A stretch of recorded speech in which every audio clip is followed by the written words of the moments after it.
उपमुख्यमंत्री अजित पवार यांचा राजीनामा घ्या. जनशक्ती शेतकरी संघटनेची मागणी. महिला पोलीस उपअधीक्षकांना तंबी दिल्यानं संताप.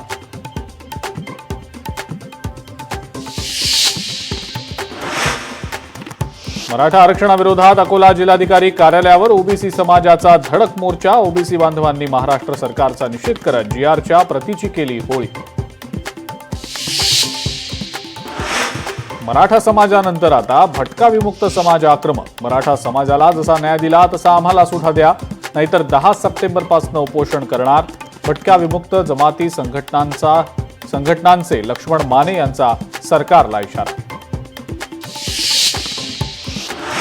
विसर्जनासाठी कोल्हापूर पोलीस अलर्ट मोडवर. विसर्जन मिरवणुकीवर सीसीटीव्ही आणि ड्रोनमधनं नजर. मार्गाची जिल्हा प्रशासनाकडनं संयुक्त पाहणी. सिंधुदुर्ग आणि कोल्हापूरला जोडणारा गगनबावड्या घाटामध्ये दरड कोसळल्यानं 10 तास वाहतूक ठप्प. सकाळी 8 पासून घाटातली वाहतूक ठप्प. एक मार्ग रात्री सुरू होण्याची शक्यता.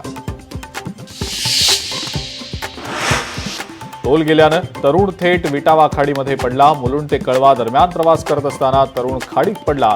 अग्निशमन दलाकडून तरुणाचा शोध सुरू.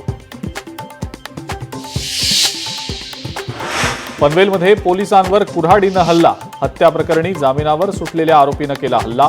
हल्ल्यामध्ये 2 पोलीस अधिकारी जखमी.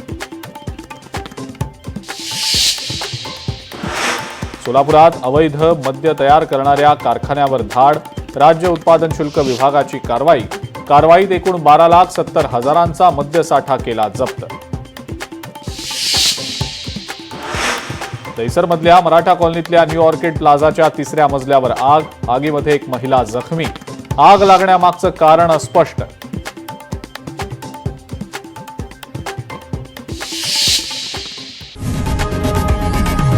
लोकशाही मराठी ऐका, पहा, जागरूक रहा.